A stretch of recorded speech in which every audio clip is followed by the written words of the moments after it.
부산 서구 창원 진해 이게 뭐 한두 나면 실수라지만 이게 사소한 게 아닙니다. 이게 울산 중구 밀양 목포 인천 남동 인천 남구 안양 동강 경기 어정 유성 춘천 전부 다 투표함 여기 이렇게 병원에서 나가버렸어요. 경상시는 말할 것도 없고 경상시는 뭐 90% 이상이 그 위원장 법무제 다 나가버려. 이거 개표 조작이고 이거는 선거 인정할 수가 없어요. 그 신문에 뭐 박근혜 씨를 대통령 인정한 적이 없어요. 이 조작입니다. 조작.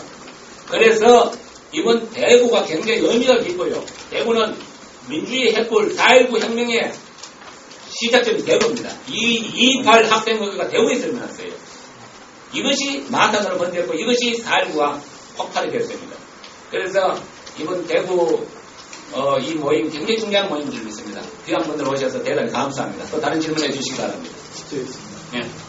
근데 정작 있잖아요. 예. 이 대표 조작이라는 거는 이 자료를 보면은 예. 한 초등학교 수준만 넘어가도 예. 다 이해가 되거든요. 예. 근데 지난번 대선 후보인 그 민주당 쪽에 문재인 후보가 예. 이 문제를 가지고 제기를 하지 않는다는 거는 예. 암묵적인 동의를 하고 있는 거라고 저는 보거든요. 예. 거기에 대해서는 지금 현재 과연 어떤 대응을 하고 계시는지 저는 궁금하거든요. 예. 과연 이게 책임이 이 국민들이 짊어져야 되는 것인지 예. 정작 그때 유력한 대선인 문재인 씨가 짊어져야 되는 것인지에 대한 어떤 이 책임론이 분명히 있어야 되거든요. 그런데 문재인 씨는 지금 책임을 안 지고 있어요. 예. 다음 선거를 자기가 지금 준비하겠다고 하는데 그거는 너무 국민들한테 버릇없이 그런 거거든요. 맞습니다. 거기에 대해서 지금 어떤 시민단체들이 이의를 제기하고 당신 같은 사람은 더 이상 자격이 없다는 거예요. 저도 지난번 대선에 문재인 씨를 위해서 일을 했거든요. 예.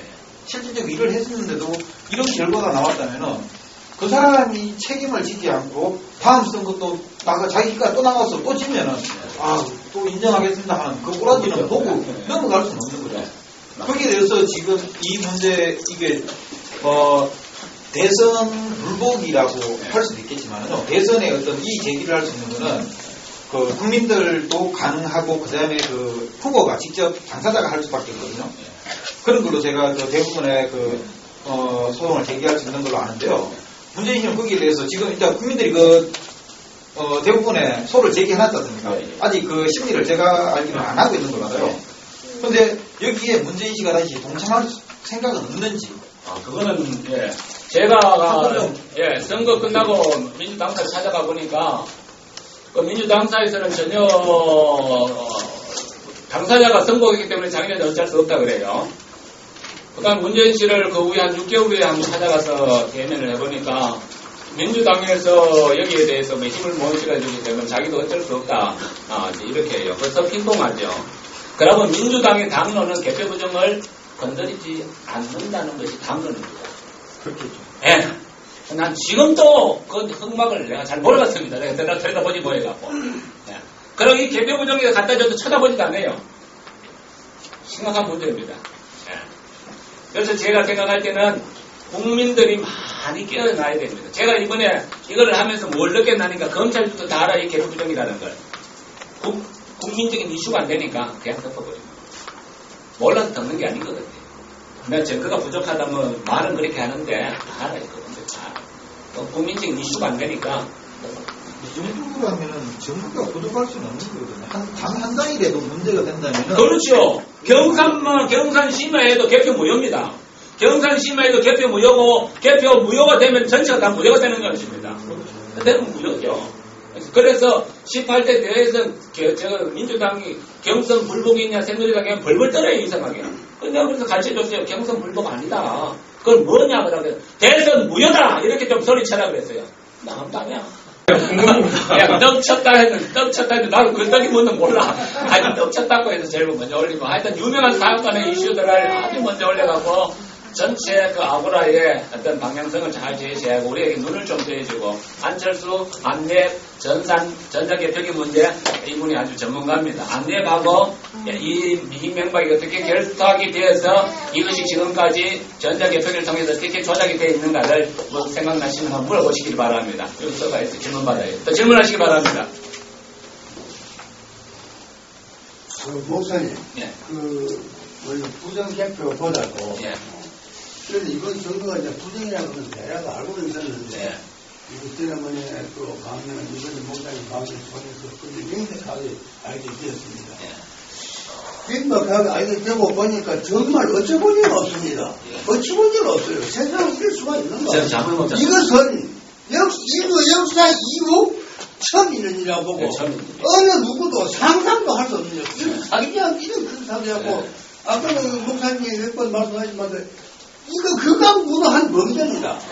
그런데 정말 참 공격을 수할 수 없는데 그 먼저 참 이 선거 부정상을 이제 명백한 증거를 가지고 이렇게 뭐 여러분들에게 알리기 위해서 활동하고 계시는 여러분들이 그동안에 그 한영수, 뭐 김태년 이런 분들 김선배랑 많이 활동을 안 했습니다. 그래서 그분들이 그것을 부정선거다 그래가지고 소송을 제기했단 말입니다. 그래 그 소송 제기 과정이 지금 어떻게 진행이 되고 있는 거 그거 좀 아시는 대로 좀 말씀해 주시면 좋겠습니다. 예, 소송 당한 이유는 뭐냐 하니까 책 내용으로 소송 당한 게 아니고 그 책 안에 박혁진이가 누구냐 하니까 중앙선관위 전산센터장입니다. 관악청사 전산센터장인데 그때 김필원, 한영수 씨가 거기에 찾아가서 그 박혁진이하고 얘기를 했어요. 얘기를 하니까 박혁진 씨가 그런 사실 어떻게 알았나 이렇게 이야기한 모양 같아요. 이제 그걸 갖다가 한영수 씨, 김필원 씨가 이 사람이 선거 부정선거를 시인했구나 이렇게 이제 생각하고 책에다가 박혁진이가 부정선거를 시인했다 이렇게 적었어요. 한 줄.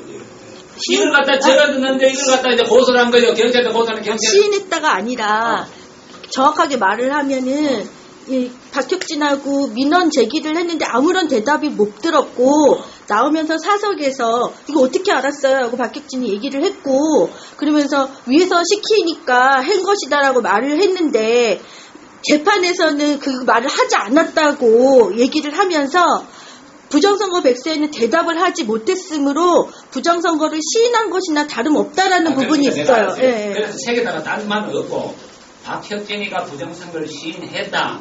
요걸 갖고 경찰에 그런데 경찰은 무혐의 처리했는데 다시 검찰에서 요 한마디 갖고 박혁진이 부르고 한영수 불러갖고 대질 신문한 거야.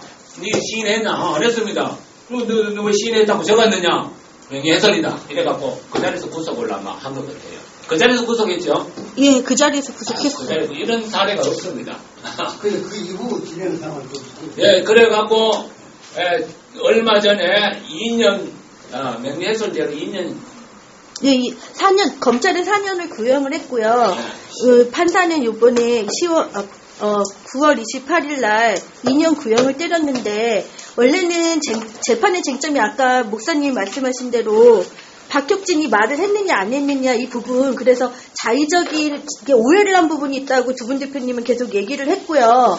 그리고 김능화한 부분이 딱 두 가지예요. 재판의 쟁점은 부정선거가 기다 아니다가 아니라 박혁진이가 부정선거를 시인한 거나 다름이 없다라는 것을 검사는 시인했다로 이렇게 한 것이고요. 두 번째가 김능환이 아까 저기 앞에 나오신 느티나무님이 좀 얘기를 해주셔야 될 부분인데 서버 교체를 한 거를 저희가 얘기를 한 거거든요. 아까 목사님도 얘기하셨듯이 1월 4일날 2013년 1월 4일날 선거소송이 들어갔는데 그 다음날 일요일날 서버를 다 뺐단 말이에요.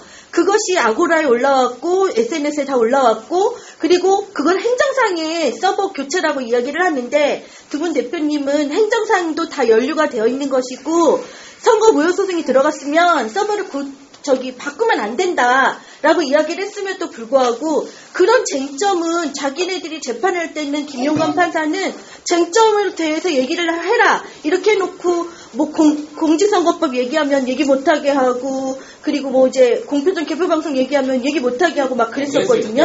그랬는데 그 다음에 판결은 부정선거를 얘기한 사람들은 사회를 혼란한 사람들이라는 그런 판결이 돼버린 거예요.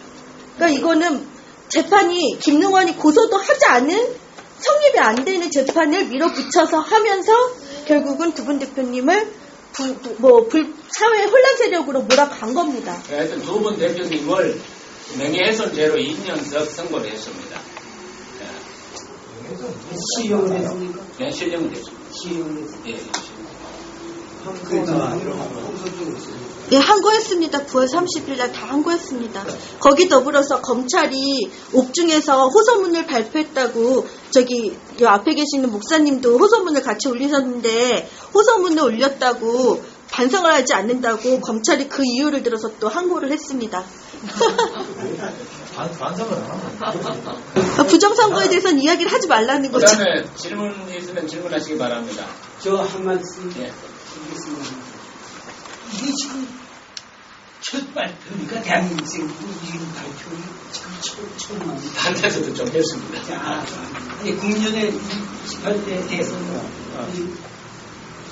이전에도 이런 것들이 있었죠. 20대 있었죠. 그 다음 또 선거에 관한 거 좀 물어보시기 바랍니다. 전자개표에 대해서 좀 물어보시기 바랍니다. 아니 모르니까 그냥 아는 거를 좀 얘기 좀 해주시면 먼저 초대하신 분들 자, 그러면은 얘기 좀 해주세요. 하고 싶은 얘기. 전자개표기와 보안관계에 대해서는 간단하게 좀 이야기해 주시죠. 보안관계. 보안관계가 안랩이 어떻게 개입됐는가만 간단히 잘 들어요. 정정하겠습니다. 그네라고는 절대 편한 적 없고요. 박근혜 대통령 아까 잘 들어주십시오. 전 절대 그네라고 한 적이 없습니다. 그 당시에 대통령 행적이 문제가 되었기 때문에 제가 그냥 의문을 표시했고요. 단순한 의혹적이 었습니다. 그래서 양심의 가치를 받았는지 민주당한테 의혹적이 하고 크게 상당히 되었습니다. 안내에 대해서 그 전자개표 조작이 일어난 그러니까 전자개표 조작이 아니고 개표 조작이 일어난 데 대해서 많은 증거가 있음에도 불구하고 정부 또는 야당, 여야 관계자 모두 다 하나같이 입을 다물고 그러니까 입법부, 사법부, 행정부 모두 다 공통적으로 지금 입을 고의적으로 다물고 하물며 미국에도 미국 측에서도 입을 다무는 모양새를 보이고 있습니다.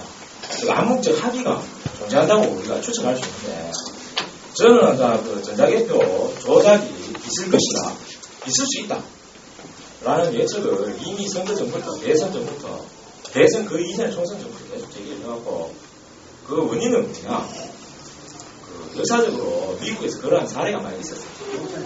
그래서 미국 대통령 선거에서 엘고우가 부시에게 이기고도 졌습니다. 근데 나중에 결국 그 밝혀졌죠. 엘고우가 이긴 걸로. 근데 엘고우가 제기를 안 하고 받아들입니다. 인정합니다. 근데 한국에는 비슷한 사례로 지금 문재인 의원이 자기가 어떤 그 의혹이 있는데도 불구하고 엘고우가 비슷한 행보를 지금 하고 있습니다. 저는 여기에서 사람이 어떤 사건이 벌어졌을 때 그 사건을 바라볼 때 도저히 이해할 수 없는 어떤 상황이다. 그건 원인이 있습니다. 이해할 수 없는 사건 따위는 이 세상에 존재하지 않습니다. 사건이 벌어졌는데 뭔가 이해할 수 없다. 그거는 아직 드러나지 않은 변수, 원인이 존재하는 겁니다. 그래서 저는 그 개표 조작에 대해서 옛날부터 경고를 했던 이유는 미국에서 이미 개표 조작이 있었고 미국의 시스템을 그대로 한국에 갖고 와서 전개를 했던 최근에 사회 지도층을 봤을 때 한국에도 반드시 개표 조작이 있을 수밖에 없다. 그렇게 예측을 했고요. 그러고 나서 이러한 증거가 여러 가지 드러나게 되었습니다. 그러면 당신이 무슨 근거로 개표 조작이 있었다고 그렇게 자신할 수 있느냐? 저는 개표 조작이 있었다라고 자신하는 것이 아니고 개표 조작에 대한 증거가 너무 많다라고 지금 이야기를 드리는 겁니다. 단순한 저의 자신이 아니고요. 그 개표 조작을 하려면 여러 가지 시스템이 필요한데 첫째는 머리에 해당하는 중앙 서버가 필요합니다. 중앙 서버에 대한 어떤 조작, 프로그램, 회선 장악 등등이 필요하고요. 지난 대선, 총선, 기타 재보선, 기타 등등의 지자체 선거 등등에서 선관위의 중앙 서버 외에 그 선관위의 서버와 연결되는 온, 오프, 즉 개방망, 폐쇄망 둘 다 전산 보안관제를 누가 했는지 알아보십시오. 안철수의 안내비 언제부터 전자개표를 만들었는지 1999년 안철수가 최대 주주로 전자개표 회사를 만들었습니다. 그것이 코코넛입니다. 검색해보면 다 나옵니다. 그 코코넛을 안철수가 최대 주주로 데이컴하고 기타 등등 회사들이 그 대주주로 그 전자개표 회사를 만들어서 전자개표를 만들었는데 SK 커뮤니케이션들을 통해가지고 필리핀에 1900몇 대를 수출했습니다. 그러자 필리핀 사업부가 이 전자개표기는 소스 프로그램 조작을 통해서 얼마든지 결과를 조작할 수 있기 때문에 불법 기기다 해서 필리핀 사업부가 모조리 불법 기기로 분류함에 따라서 자동적으로 한국으로 전량 방문되어 옵니다. 그 물건이 한국에 지금 쓰이고 있고요. 그 물건은 사실 중요한 게 아니다. 전자개표기는 현장에서 그냥 조작하기 위해서 현장에서 쓰는 기계입니다. 즉 전자개표기가 들통난다 하더라도 조작이 불가능하다 하더라도 예를 들어서 참가인들이 전부 뭉쳐가지고 철저히 감시하고 동선하는데도 택배로 지금 붙이지 않고 택배로 붙였죠. 택배로 붙이지 않고 직접 경찰차가 호송하고 경찰차 야당 인사들 동성해가지고 감시 철저히 한다. 그래가지고 수개표를 철저하게 했다. 그렇게 하더라도 개표 조작을 막을 수 없는 시스템이 바로 중앙의 서버를 장악하게 되기 때문에 중앙 서버를 조작하면 답이 안 나옵니다. 중앙 서버 조작 및 기타 회선을 조작했기 때문에 집에 전화기에 도착하는 것과 집에 전화기에 연결된 회선에 도착하는 것과 똑같은 의미를 생각하시면 됩니다. 그보다 더 무서운 게 뭐냐면은 집에 전화선은 회선에 물릴 때 유도가 됩니다. 전화기에 도청할 때 말고 전화선에 이 도청기를 물리면 유도가 되는데 이 데이터망을 통한 중간 개입은 여기에서 신호를 받아서 대단한 신호를 전송할 수도 있는 그러한 조작까지 가능하다. 거기에 더 무서운 점이 있고요. 그리고 안철수의 안내비 어떻게 그 코코넛이라는 전자개표기 회사를 인수하였느냐 그 과정은 스스로 다 알아보십시오. 증거가 다 있는데 제가 일일이 다 이야기할 필요가 없고요. 그리고 안철수가 단순히 전자개표기만 손을 본 것이 아니고 손을 봤다고 말한 적이 없습니다. 저는 개인의 지금 어떤 지론을 펼치면서 전자개표기를 손을 봤다고 안철수 씨가 손을 봤다고 주장하는 것이 아니고 손을 봤지 않겠나 하는 의혹 제기를 지금 하고 있습니다. 제가 중간에 말 실수를 통해서 오해를 불러일으킬 소지가 있는데 법적으로 아무 문제 없도록 이 점 분명하고 제가 짚어 넘어갑니다. 안철수가 그 전자개표기뿐만이 아니고 안랩이라는 전산보안관제 회사를 통해 가지고 성관이에 처음에 전산보안관제를 맡았었습니다. 말이 나오고 자꾸 문제가 되니까 지금 다른 회사로 바뀌었고 부사해가지고 그리고 관련 그 감시 기관들도 그 국가 기관의 주요 기관들이 금융감독원, 뭐 기타 은행들, 농협, 뭐 하나은행, 무슨 뭐 방송국 전부 다 안철수의 안내비 전산보안관제를 맡고 있고 이것은 전부 다 이명박 서울시장 당시부터 시작해가지고 이명박 대통령 될 때까지 국가의 열차를 몇백 이상 비용을 했고 안철수의 안내비 또 안철수의 안내비 그 지원액을 받은 것도 모자라서 각종 특혜 등등으로 국가기관에 모조리 다 자기가 무혈직성 비슷하게 지금 전산보안관제를 맡고 있습니다.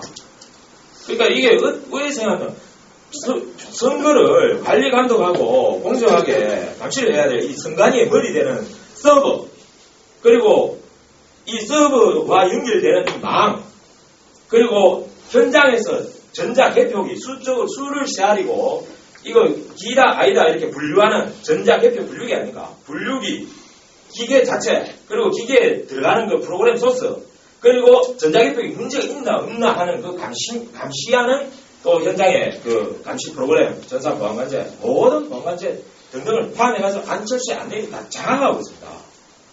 지금 그것이 문제가 되었기 때문에 지금 서서히 조금씩 다른 회사로 바뀌어지고 있는데 그것은 검찰의 수사가 필요한 부분인데 안철수 씨 뭐 300억대 배임행령도 검찰이 기소권 없음으로 처리하지 않았습니까? 안철수 씨는 1999년부터 전자개표 회사를 만들었고요.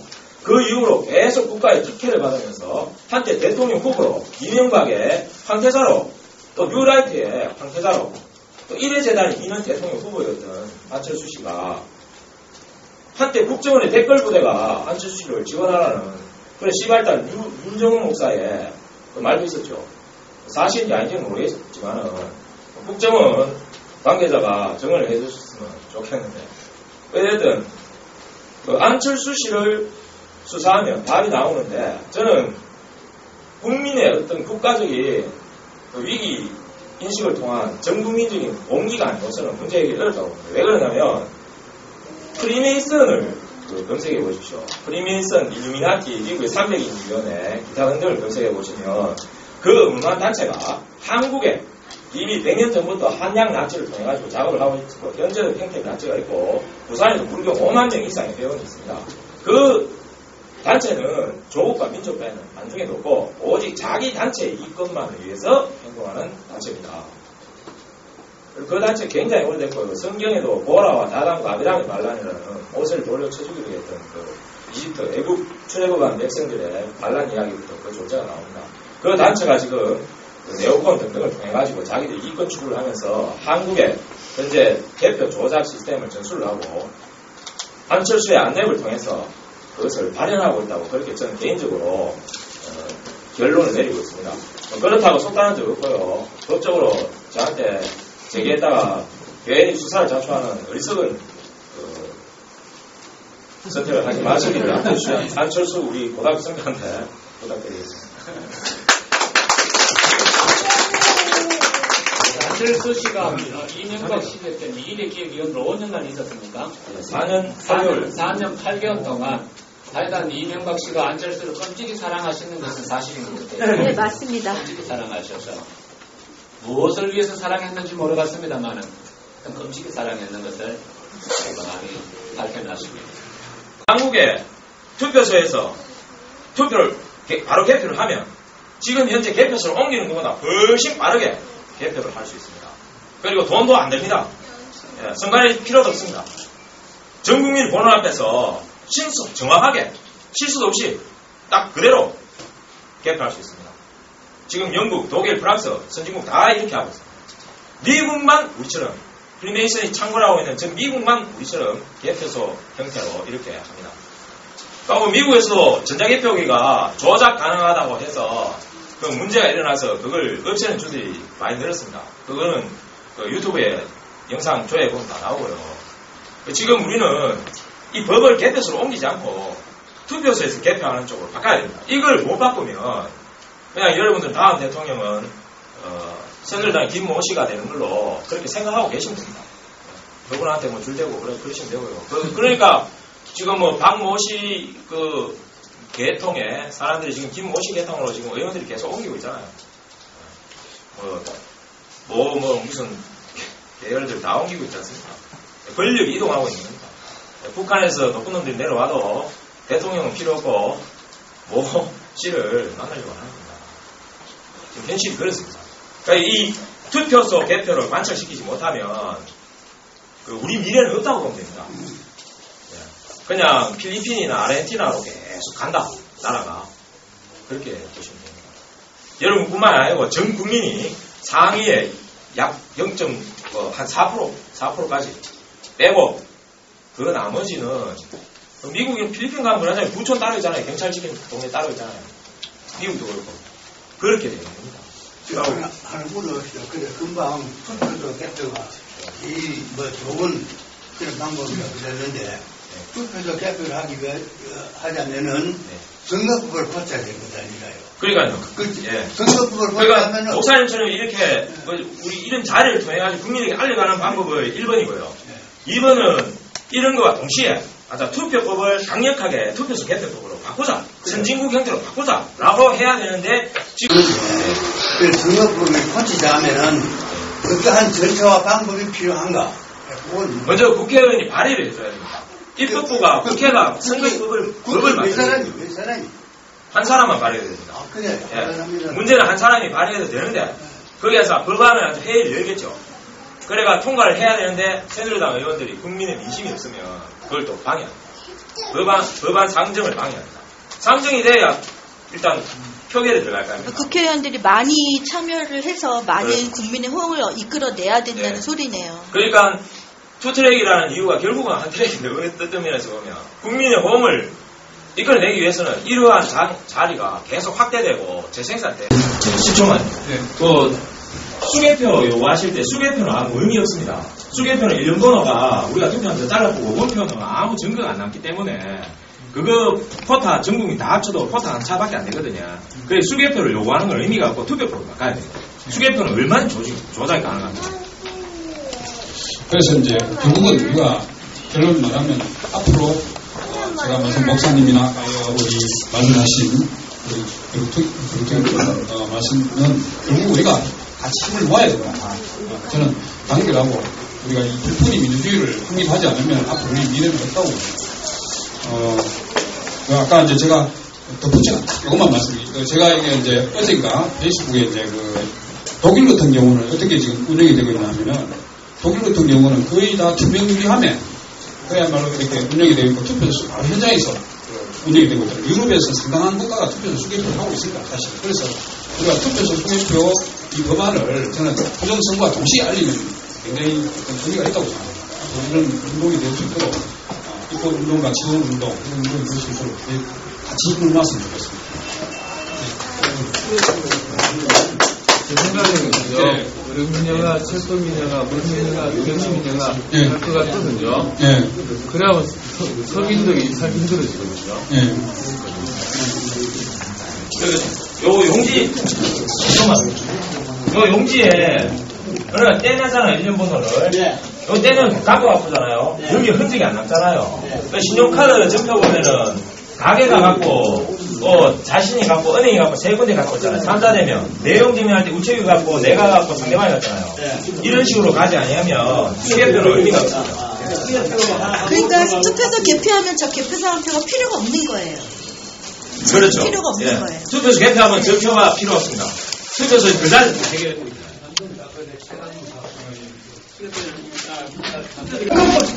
대선을 바꾸기 위해서 이거는 서명이나 이런 것보다 조금 이래 직접적으로 우리 활동할 수 있는 방법. 그런 전부 다 차량들을 가지고 있고 스스로들이 그런 걸 보면 우리 정당 속에서 하면 남의 말 좋게 하자라든지 이렇게 하는 뒤에 붙이는 겁니다. 이거를 물론 우리 인쇄를 하면 해서 이렇게 붙여도 되지만 공헌을 하시려면 자석이나 이렇게 차량 바깥에 붙일 때는 이 자석 형태를 해야 되고요. 제가 말씀드리는 거는 제가 어제 당근대회를 봤는데 뭐냐 자기 손으로 썼어요. 개표 부정 원청 동시에 투표소 개표하자 이렇게 썼던 걸 붙여놨는데 왜냐하면 이건 인쇄를 하면 잘 안 봐요 사람들이. 근데 손으로 얼굴로 막 써놓으니까 저기 뭔가 싶어 자꾸 보게 되더라고.